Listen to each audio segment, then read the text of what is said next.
du lancement de la deuxième édition du Forum d'investissement tenu le 28 mai, le Premier ministre Ousmane Sonko déclarait ceci. Nous travaillons à renforcer les partenariats.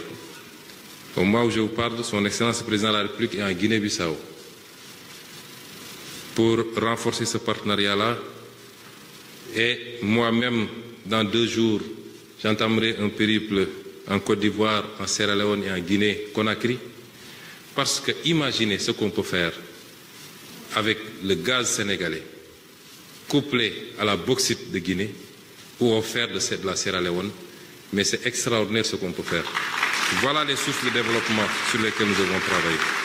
Ce n'était pas un simple discours car, le 16 mai 2025, le Premier ministre Ousmane Sonko entamait une intense tournée régionale en Afrique de l'Ouest qui allait le mener au Burkina Faso, en Côte d'Ivoire, en Guinée et en Sierra Leone.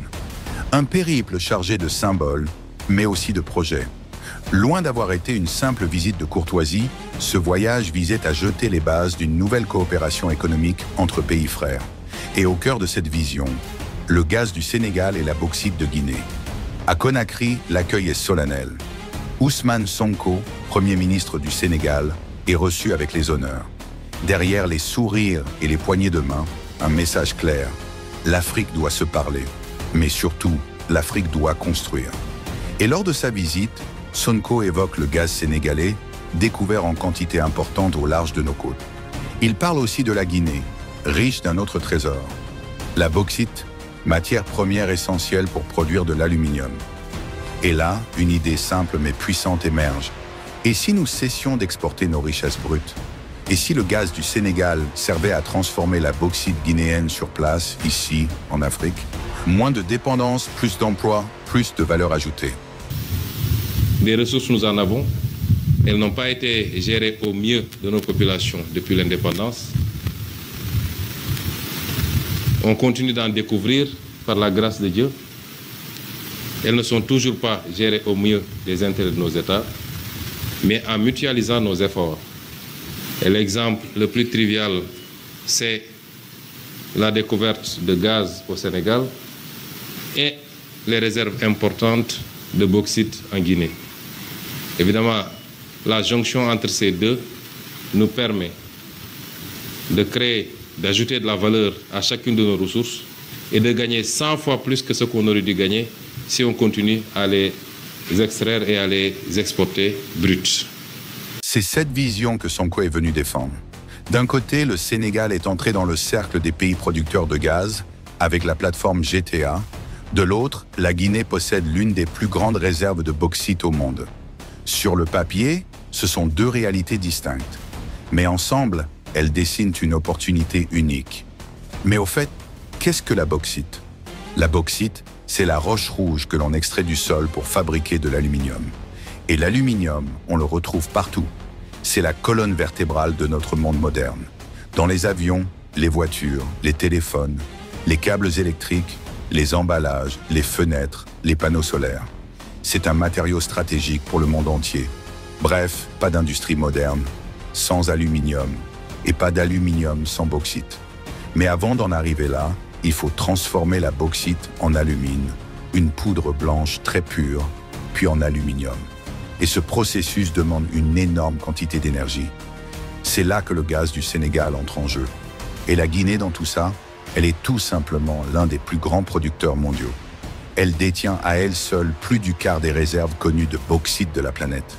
Depuis Bokeh jusqu'à Kindia, des dizaines de mines alimentent les géants industriels chinois. Malheureusement, ces ressources sont exportées à l'état brut, sans aucune transformation. Dans un documentaire percutant, voici ce que déclarait le journaliste Alain Foka. Nous sommes à l'aéroport de Conakry et derrière moi l'hélicoptère qui va nous amener sur les champs de mines. On va aller voir la bauxite. Comment c'est exploité ici? Qu'est-ce qui fait que l'on soit si riche et qu'en plus on ne puisse pas en profiter? Qui vole cette bauxite? La Guinée possède les plus importantes réserves mondiales de bauxite et la qualité de ces gisements est l'une des meilleures en raison de la concentration du minerai. Elle est le 2e producteur de bauxite au monde derrière l'Australie, mais elle est la première réserve de bauxite au monde, avec les 2 tiers des réserves de la planète. Autant dire que c'est Bauxite Land. Mais à quoi sert la bauxite en réalité? Elle revêt une importance capitale pour la planète, pour l'industrie mondiale, puisqu'elle sert à fabriquer l'aluminium qui rentre dans quasiment tous nos objets et ustensiles du quotidien. Les casseroles, les couverts, les poêles, les emballages de médicaments, les pots de certains yaourts, les barquettes alimentaires, les canettes et même dans la construction des véhicules. Et la liste n'est pas exhaustive. C'est dire si la demande pour toutes ces industries est importante et en forte augmentation. C'est en cela que la Guinée revêt une importance capitale, un attrait certain pour la planète entière, puisqu'elle possède les plus importantes réserves mondiales de bauxite. Après seulement 40 minutes de vol d'hélicoptère, nous assistons donc à cette réalité criarde, à ce scandale. Des pipelines qui drainent les minerais bruts creusés directement sur les bateaux. Pas de centre de triage, pas de zone de contrôle. Les minerais creusés sont directement versés sur les bateaux à quai. Pas de tri. Une fois les bateaux remplis, ils peuvent partir en toute tranquillité. Et c'est une fois arrivé en Chine que la firme déclare ce qu'elle a extrait, les quantités et la qualité. Actuellement, les autorités de la transition sont engagées dans une dynamique d'industrialisation de la Guinée, avec notamment la construction d'une raffinerie d'alumine par l'entreprise chinoise SPIC. Ce que propose Ousmane Sonko dépasse les frontières et les discours. Imaginez une industrie lourde guinéenne, alimentée par le gaz sénégalais, des infrastructures partagées, des échanges commerciaux renforcés et surtout une valeur ajoutée créée ici, sur notre continent. Mais pour que cette vision devienne réalité, il faut dépasser les vieux schémas. Il faut bâtir des partenariats solides, encourager l'investissement local et régional et surtout mettre en place une gouvernance transparente et efficace. C'est un défi de taille, mais c'est aussi une chance historique. Celle de transformer des matières premières en emplois, des ressources naturelles en richesses durables, pour le bénéfice de nos populations. Le message est clair, l'Afrique a les clés de son avenir. Il est temps de les tourner dans la bonne serrure. Si cette vidéo vous a plu, pensez à liker, à vous abonner et à la partager.